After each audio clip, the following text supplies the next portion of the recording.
8ಕ್ಕೆ ಬಂದ್ಬಿಡೋಣ ಗುರುಜಿ. 8, 17, 26 ಈ ಸಂಖ್ಯೆಯಲ್ಲಿ ಹುಟ್ಟಿರ್ತಕ್ಕಂಥವ್ನ ಶನಿ ಗ್ರಹ ಅಂತ ಕರಿತೀವಿ. ಹ್ಮ್. ಶನಿ ಗ್ರಹನು ಬಿಗ್ ಪ್ಲಾನೆಟ್, ಹೌದು. ನಿಧಾನಕ್ಕೆ ಚಲಿಸ್ತಕ್ಕಂಥ ಗ್ರಹ ಜ್ಯೋತಿಷ್ಯ ಶಾಸ್ತ್ರದ ಪ್ರಕಾರ. ಎಲ್ಲಾ ಗ್ರಹಗಳು ಒಂದೊಂದು ದಿನಕ್ಕೆ ಒಂದೇ ಗ್ರಹ ಹೋಗುತ್ತೆ, ಒಂದು 45 ದಿನಕ್ಕೆ 30 ದಿನಕ್ಕೆಲ್ಲ ಕೆಲವು ಗ್ರಹಗಳು ಒಂದೊಂದು ಮನೆಗೆ ಹೋಗುತ್ತೆ, ರಾಶಿ ಟು ರಾಶಿ. ಬಟ್ ಶನಿ ಬಂದು 30 ತಿಂಗಳು ತಗೊಳುತ್ತೆ. ಅದರಿಂದ ನಿಧಾನವೇ ಪ್ರಧಾನ ಅನ್ನೋ ಒಂದು ವಿಷಯ ಇವ್ರ ತಲೆಯಲ್ಲಿ ಇಟ್ಕೊಂಡ್ರೆ ಪ್ರಧಾನವಾದಂಥ ಹುದ್ದೆಗೆ ಹೋಗ್ತಾರೆ ಅನ್ನೋದಕ್ಕೆ ನಿರೂಪಿಸಿರೋದೇ ನಮಗೆ ನರೇಂದ್ರ ಮೋದಿ ಅವರೇ. ನಿಧಾನ ಇದೆ, ಎಂತೆಂಥ ನಿಧಾನ, ಯಾವ ಥರ ನಿಧಾನ. ಬಾಯಿಗೆ ಬಂದವ್ರು ಬೈದವರೆಲ್ಲ ಪಕ್ಕದಲ್ಲಿ ಇವಾಗ ಅವ್ರ ಕ್ಯಾಬಿನೆಟಲ್ಲಿ ಅವ್ರ ಜೊತೆಲಿ ಅವರೇ. ಕರೆಕ್ಟಾ? ಬಾಯಿಗೆ ಬಂದಾಗ ಬೈದವ್ರನ್ನೆಲ್ಲ ಅವರೇ ಪದ್ಮಶ್ರೀ ಕೊಟ್ಟು ಕಳ್ಸಿದ್ದಾರೆ ಅಲ್ವಾ. ನಮ್ಮ ಜೈ ಬಾಲಯ್ಯ ಒಂದು ಕಾಲದಲ್ಲಿ ನೀವು ನೋಡ್ಬೇಕು, ಬಾಡಿ ನರೇಂದ್ರ ಮೋದಿ ಅವ್ರನ್ನ, ಚಂದ್ರಬಾಬು ನಾಯ್ಡು ಅವರು ಎಲ್ಲ ಜೊತೆಲಿದ್ದಾಗ ಏನೇನು ಮೊನ್ನೆ ನೋಡಿದ್ರೆ ಅವ್ರಿಗೆ ಅವಾರ್ಡ್ ಕೊಟ್ಟವ್ರಿ, ಅದು ಪದ್ಮಭೂಷಣ ಏನೋ. ಈವನ್ ಕುಮಾರಸ್ವಾಮಿ ಮತ್ತೆ ಅವ್ರ 16 ದೇವೇಗೌಡರು ಕೂಡ ಹಾ. ಅವ್ರಿಗೆ ಹೇಳ್ತಾ ಇದ್ರು ಹೇಳ್ತಾ ಏನು ಇದ್ರು, ಬಿಜೆಪಿ ಜೊತೆಲಿ ಇದು ಇಟ್ಕೊಂಡ್ರು. ಅದು ಅಂತ. ಚಂದ್ರಬಾಬು ನಾಯ್ಡು Politics. ಎಷ್ಟಿಲ್ಲ, ಎಲ್ಲರೂ ಅಷ್ಟೇ ಜೊತೆಲಿ. Yes. ಇನ್ನೇನ್ ರಾಹುಲ್ ಗಾಂಧಿ ಒಬ್ರು ಬರ್ಬೇಕಷ್ಟೇ ಜೊತೆ. ಅವ್ರೊಬ್ರೆ, ಅವರು ಸೋನಿಯಾ ಗಾಂಧಿ ಒಬ್ರು. ಸರ್ ಅವ್ರು ಡಿ ಕೆ ಶಿವಕುಮಾರ್ ಯಾವ number? 15, 6, May 24th election 15. 15 May 15th correct. 15 ಪಾಪ. ನಾವೇಪ 15ನ 51 ಮಾಡ್ಕೊಳ್ಳಿ ಮೊಬೈಲ್ ನಂಬರ್ ಅಂತ ಹೇಳ್ಬಿಟ್ಟು ಬಂದಿರೋದು. ಎಲ್ಲ ದ ಟಾಪೆಸ್ಟ್ ಪೀಪಲ್ ಎಲ್ಲ ನಾನು ಭೇಟಿ ಮಾಡಿದ್ದೀನಿ, ಮಾತಾಡಿದ್ದೀನಿ, ಎಲ್ಲರೂ ನೋಡಿದ್ದೀನಿ. ಓಕೆ 8ಕ್ಕೆ ಬಂದ್ಬಿಟ್ಟು. ಆಗ ನಿಧಾನವೇ ಪ್ರಧಾನ ಅನ್ನೋದು ಒಂದು ಕೀ ಪಾಯಿಂಟ್ ಇವ್ರು ಇಟ್ಕೊಂಡ್ರೆ ಚೆನ್ನಾಗಾಗ್ತಾರೆ. ಆಮೇಲೆ ಎಲ್ಲಾ ನಂಬರ್ಗೆ ಇಲ್ದಿರೋ ವಿಶೇಷ 8ನೇ ನಂಬರ್ಗೆ ಏನು ಅಂದ್ರೆ, ನೀವು ಎಲ್ಲಿ ಪ್ರಾರಂಭಿಸ್ತೀರೋ ಅಲ್ಲೇ ಹೋಗುತ್ತೆ 8. ಅಂದ್ರೆ? 1 ಬರೀರಿ, ಸ್ಟಾರ್ಟಿಂಗ್ ಪಾಯಿಂಟ್ 1, ಇನ್ಫಿನಿಟಿ. 2 ಬರೀರಿ, ಸ್ಟಾರ್ಟಿಂಗ್ ಪಾಯಿಂಟ್ 1, ಎಂಡಿಂಗ್ ಪಾಯಿಂಟ್ 1. ಅದೇ ನೀವು 8 ಬರೀರಿ, ಎಲ್ಲಿ ಬರ್ತೀರೋ ಅಲ್ಲೇ ಬಂದು ನಿಂತ್ಕೊಳ್ತದೆ. ಅದರಿಂದ ಈ ಸಂಖ್ಯೆಯಲ್ಲಿ ಹುಟ್ಟಿರ್ತಕ್ಕಂಥ ಏನಾದ್ರು ಸ್ವಲ್ಪ ಹೆಚ್ಚು ಕಮ್ಮಿ ಡಿಸ್ಕ್ರಿಮಿನೇಷನು, ಸ್ವಲ್ಪ ಈಚೆ ಕಡೆ ನಾನು ಮಾತಾಡೋದೊಂದು ಒಳಗೊಂದು ಈ ಥರದ್ದೆಲ್ಲ ಏನಾದ್ರು ಇತ್ತು ಅಂದ್ರೆ ಓಹೋ ಅಂತ ಹೋಗಿ ಟಪಕ್ ಅಂತ ಬಿದ್ದುಬಿಡ್ತಾರೆ. ಓಕೆ. ಅದರಿಂದ 8ನೇ ಸಂಖ್ಯೆಯಲ್ಲಿ ಹುಟ್ಟಿರ್ತಕ್ಕಂಥವ್ರು ಹೆಂಗಂದ್ರೆ ಕರ್ಮಕ್ಕೆ ಕಾರಕ ಶನಿ ಅಂತೀವಿ. ಕರ್ಮ ಅಂದ್ರೆ ಕೆಲಸ. ಕರೆಕ್ಟ್. ಆಮೇಲೆ ಎಲ್ಲದಕ್ಕೂ ಅಕೌಂಟಬಿಲಿಟಿ ಇವರು. ಶನಿಗ್ರಹ ಯಾರನ್ನು ಎದುರು ನೋಡಂಗಿಲ್ಲ. ಇವಾಗ ಒಬ್ಬರನ್ನೇ ಎಲ್ಲಾರನ್ನೂ ಒಂದೇ ತರ ನೋಡಬೇಕು, ಡಿಸ್ಕ್ರಿಮಿನೇಷನ್ ಮಾಡಬಾರ್ದು ಅಂತ. ಇವಾಗ ಶಿವನ್ಗೆ ಹೋಗ್ಬಿಟ್ಟು ನಾನು ಹಿಡಿತೀನಿ ಅಂದ್ರೆ ಶನಿ ಹಿಡಿಲೇಬೇಕು. ಇವ್ರಿಗೆ ಟರ್ಮ್ ಬಂತು ಇವ್ರಿಗೆ ಹಿಡಿದೆ, ನಿಮ್ಮ ಟರ್ಮ್ ಬಂತು ಹಿಡಿದೆ ಅಂತಾರೆ. ಸಾಧ್ಯನಾ? ಅವಾಗ ಎಂತೆಂಥ ಪ್ರಾಬ್ಲಮ್ ಫೇಸ್ ಮಾಡ್ಬೇಕಾಗಿ ಬರ್ತದೆ ಅವ್ರಿಗೆ. ನಾನು ಈಶ್ವರ ನನ್ನೆಲ್ಲಿ ಹಿಡಿಯೋಕ್ಕಾಗ್ತೀಯಾ ಅಂತೇಳಿ ಅವರೆಲ್ಲ ಹೋಗಿ ಅಡ್ಕೊಂಡ್ರು ಅಂತಾರೆ. ಆಮೇಲೆ ಸ್ವಲ್ಪ ದಿನ ಆಗಿ ಈಚೆ ಬಂದ್ಮೇಲೆ ಏನೇ ಆ ಶನಿ ನನ್ನ ಬಂದು ಹಿಡಿತೀನಿ ಅಂದ್ರೆ ನಾನು ಹಿಡಿದಿದ್ದಕ್ಕೆ ನೀವು ಇದೆಲ್ಲ ಬಿಟ್ಬಿಟ್ಟು ಹೋಗಿದ್ದು ಅಂತಾನೆ. ನಾನು ಹಿಡಿದಿದ್ದಕ್ಕೆ ನೀವು ಇದನ್ನೆಲ್ಲ ಬಿಟ್ಬಿಟ್ಟು ಇಷ್ಟು ಸೌಕರ್ಯಗಳನ್ನ ಬಿಟ್ಟು ನೀವು ಈಚೆ ಹೋದ್ರಿ ಅಂತ. ಶಿವ ಅಂದ್ರೂ ಕೂಡ ಡಿಸ್ಕ್ರಿಮಿನೇಷನ್ ಮಾಡದೇ ಇಡಬೇಕು. ಅಷ್ಟು ಅಕೌಂಟಬಿಲಿಟಿ ಎಲ್ಲರನ್ನೂ ಕೇಳಬೇಕು. ಇವತ್ತು ನಾವು ನಮ್ಮ ಫ್ರೆಂಡ್ಸ್ ಸರ್ಕಲಲ್ಲೇ ಆಗ್ಬೋದು, ಇಲ್ಲ ಮನೆಯಲ್ಲೇ ಆಗ್ಬೋದು, ಸಿಕ್ಕಾಬಟ್ಟೆ ಇದ್ದಿದ್ದಕ್ಕೆಲ್ಲ ಲೆಕ್ಕ ಇಡು ಅಂತ ನಮ್ಗೆ ಕೇಳಿದ್ರೆ ಇವ್ನ ಸವಾಸನೆ ಬೇಡ ಅಂದ್ಬಿಡ್ತೀವಲ್ಲ. ಆ ಥರ ಇವ್ರು ಕೆಲವು ವಿಷಯದಲ್ಲಿ ಕರೆಕ್ಟ್ ಇಲ್ಲ ಅಂದ್ರೆ ತೊಂದರೆಗೆ ಸಿಕ್ಕಾಕೊಂಡ್ಬಿಡ್ತಾರೆ. ಅದು ಬಿಟ್ರೆ ಪೊಸಿಷನ್ ಮಾತ್ರ ಭಾರಿ ದೊಡ್ಡ ಪೊಸಿಷನ್. ಶನಿಗೆ ಈಶ್ವರ ಪಟ್ಟ ಕೊಟ್ರು ಅಂತಾರೆ. ಅದೇ ಇಷ್ಟು ಕರೆಕ್ಟಾಗಿ ಇದ್ದಿದ್ದಕ್ಕೆ ಈಶ್ವರ ಪಟ್ಟ ಸಿಕ್ತು ಅವ್ರಿಗೆ. ಈಶ್ವರ ಪಟ್ಟ ಅನ್ನೋದು ದೊಡ್ಡ ಪಟ್ಟ ಅಲ್ವಾ? ಕರೆಕ್ಟ್. ಪ್ರಧಾನಮಂತ್ರಿ ಅನ್ನೋದು ದೊಡ್ಡ ಹುದ್ದೆ ಅಲ್ವಾ? ಕರೆಕ್ಟ್. ಇವತ್ತಿಗೂ ನಮ್ಮ ಹೃದಯದಲ್ಲಿ ನೀವು ಅಪ್ಪು ಅವರೇ, ನಮ್ಮ ಹೃದಯದಲ್ಲಿ ನೀವು. ಕನ್ನಡ ಸಿನಿಮಾ ಯಾರೇ ಮಾಡ್ಲಿ, ಪುನೀತ್ ರಾಜ್ಕುಮಾರ್ ತೀರೋಗಿ 3 ವರ್ಷ ಆಯ್ತಾ? 4 ವರ್ಷ. 4 ವರ್ಷ. 3 ವರ್ಷ. 3 ವರ್ಷ 2022 ಅಲ್ಲಿ ಗುರುಜಿ 21 ಗುರುಜಿ 21. 4 ವರ್ಷ.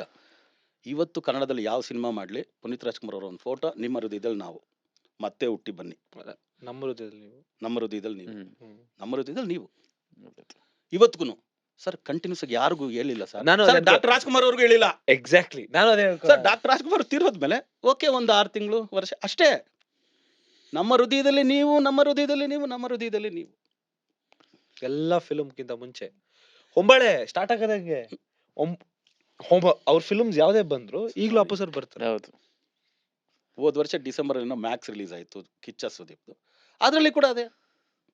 ಇವಾಗ ಈ ಡಿಸೆಂಬರ್ ಮಾರ್ಕ್ ಬರ್ಬೋದು, ಅದ್ರಲ್ಲೂ ಅದೇ ಆಗ್ತಾರೆ ಅಂತ ಇಟ್ಕೊಳ್ಳಿ. ಕಾಂತಾರ 2ಗೂ ಬರುತ್ತೆ. ಸಾಧ್ಯನಾ? 17ನೇ ತಾರೀಕು ಕೊಟ್ಟರು ಸಾರ್. 89 ವರ್ಷ ಬದುಕಲಿಲ್ಲ ಸರ್, ಬದುಕಿದ್ದೆ 45 ವರ್ಷ. 17ನೇ ತಾರೀಕು ಕೊಟ್ಟರು, ಪವರ್ ನೋಡಿ ಸರ್. ಆಮೇಲೆ ಎಂಥ ಫಿಲಾಸಫಿ ನಾವು ಅನ್ಕೊಂಡ್ಬಿಟ್ಟಿದೀವಿ.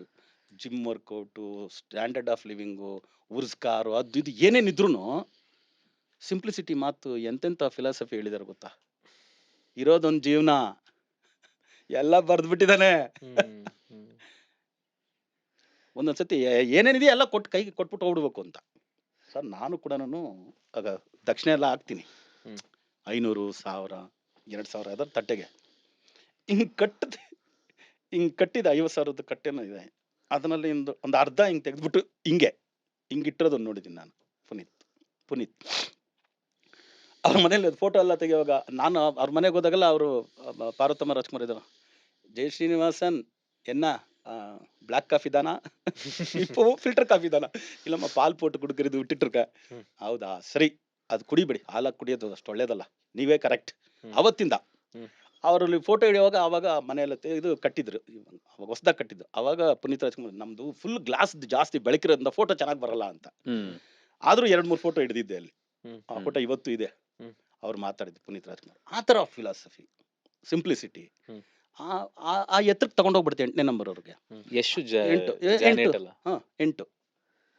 ಎಷ್ಟು ಎಲ್ಲೋ ಹೋಗ್ಬಿಟ್ಟಿದ್ದಾರೆ.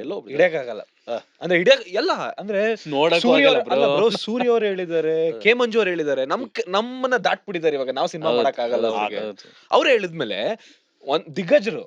Correct sir. ಸ್ಕೂಲ್ ಕಡೆಗೆ ಮಕ ಮಾಡಕ್ಕಾಗಿಲ್ಲ ಸರ್. ಅಮ್ಮನ ಸೊಂಟ ಇದ್ರಲ್ಲೇ ಕಂಕ್ಳಲ್ಲೇ ಕಳೆದ್ಬಿಟ್ರು ಸರ್ ಜೀವನನ ಪುನೀತ್ ರಾಜ್ಕುಮಾರ್. ಸ್ಕೂಲ್ಗೆ ಹೋಗಕ್ಕಾಗಿಲ್ಲ. ಕರೆಕ್ಟ್. ನನಗೆ ಇದೇ ಪ್ರಪಂಚ ಅಂತ ಯಾರಾದ್ರೂ ಕಾನ್ಫಿಡೆನ್ಸ್ ಬರ್ತದ? ಸ್ಕೂಲ್ಗೆ ಹೋಗಿಲ್ಲ, ಅದು ಹೋಗಿಲ್ಲ ಅಂದ್ರೆ ಏನ್ language. He speaks wonderful good English, very good English. Wren and Martin English ಇದು. Wren and Martin see English, you can speak English, you can walk English, you can talk English. ಎಲ್ಲ English is a funny language. ಅದನ್ನೇ purest form ಅಲ್ಲಿ Wren and Martin grammar ಅಲ್ಲಿ ಮಾತಾಡತಕ್ಕಂಥದ್ದು. ಆ ತರ ಒಂದು language old. ಕನ್ನಡದಲ್ಲೂ ಅಷ್ಟೇ. ಕನ್ನಡ ಏನ್ ಕಮ್ಮಿನ?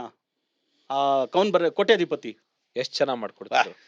ನಾನು ನೋಡಕ್ಕೆ ಒಂದೊಂದ್ ಸತಿ ಹೇಳ್ತಾ ಇದ್ದೆ, ಏನ್ ಅಮಿತಾಬ್ ಬಚ್ಚನ್ ಹಿಂಗೆ ಸುಮ್ನೆ ನೀವು ಅದೆಲ್ಲ ಮಾತಾಡ್ಬೇಡಿ ಗುರುಗಳೇ, ಯಾರು ಕಂಪ್ಯಾರಿಸನ್ ಮಾಡ್ಬಿಟ್ರು ಒಂದೇ ಬಾಯ್ ತೆಗೆದ್ಬಿಟ್ರು ಸುಮ್ನೆ. ಏನ್ ಹಂಗಿದೆ ಅಂದ್ರೆ ಅಯ್ಯ ನೀವು ಬಾಯ್ ತೆಗಿಬಿಡಿ, ಅಷ್ಟಕ್ಕೆಲ್ಲ ಹೋಗ್ಬೇಡಿ. ಅವ್ರ ಸ್ವಂತ ತಂದೆನ ಅವ್ರು ಕಂಪೇರ್ ಮಾಡಿದ್ರು ಕೂಡ ಬೇಡಪ್ಪ, ನಮ್ಮ ಅಪ್ಪನೇ ಅಮಿತಾಬ್ ಬಚ್ಚನ್. ಮತ್ತೆ ಆ ತರ 8, 17, 26 ಯಶ್, ಇವರು ನರೇಂದ್ರ ಮೋದಿ ಅವರು. ಆಮೇಲೆ ಸುಮ್ಮನೆ ಸೈಲೆಂಟ್ ಆಗಿದ್ರು ಕೂಡ ಮನಮೋಹನ್ ಸಿಂಗ್ ತಗೊಳ್ಳಿ ಸರ್, 26ನೇ ತಾರೀಕು ಕೊಟ್ಟರು, 2 ಸರಿ ಪ್ರೈಮ್ ಮಿನಿಸ್ಟರ್ ಆಗ್ಬಿಟ್ರು. Silent prime minister for 2 terms. ಇವರು ವೈಲೆಂಟ್ ಪ್ರೈಮ್ ಮಿನಿಸ್ಟರ್.